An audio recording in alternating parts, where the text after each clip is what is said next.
Hello everyone, welcome to Engineering Archives. Today we are going to look at learning example number 5. This is another very simple statics problem. It deals with resolving forces into their components and then solving for the resultant force. So we are going to follow the same basic procedure that we have been doing in the previous examples.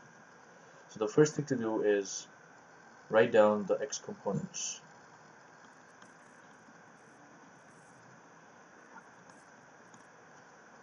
So the x components are going to be 200 cos 30 degrees added to 500 cos of 70 degrees.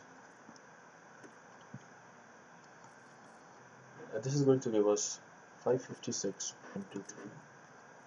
newtons. Now we'll write down our y components. So these are going to be 200 sine of 30 degrees, but this is going to be negative since its direction is downwards, and according to the sign convention that we have chosen right here, if it is downwards, the sign is going to be negative. And similarly, the other y component is also going to be negative since that is also pointing downwards. So minus 500 sine of 70 degrees, and this is going to give us negative 421.4. Lastly, all we have to do is apply the resultant formula.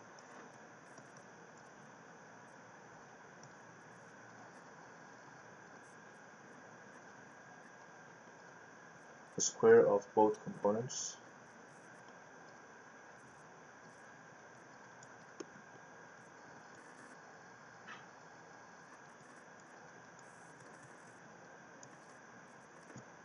and once you apply the formula, the answer that you get is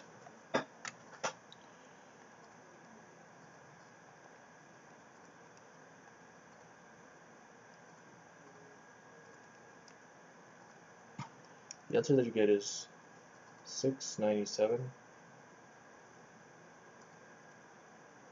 697.832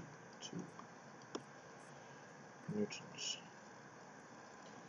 Finally, to calculate the direction, you'll simply draw the triangle, the vector triangle.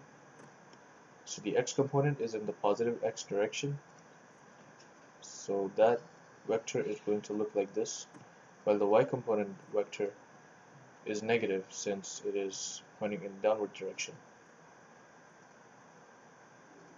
Finally, the resultant is going to be from the tip of the second vector to the tail of the first vector.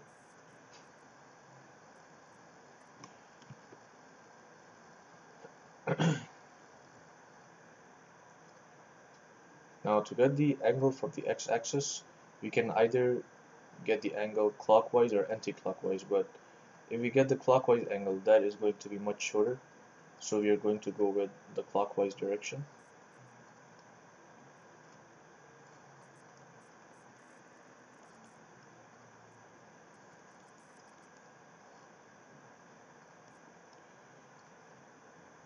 We know this length, and we also know this vector length, which is 421.4.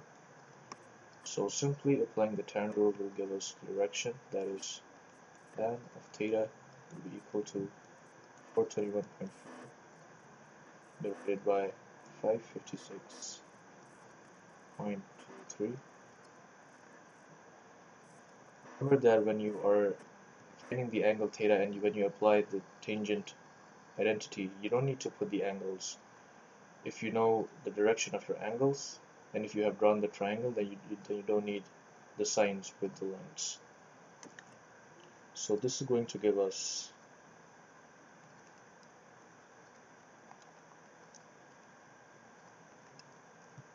37.1 degrees. 37.1 degrees. So that's it. Thank you very much. See you in the next video.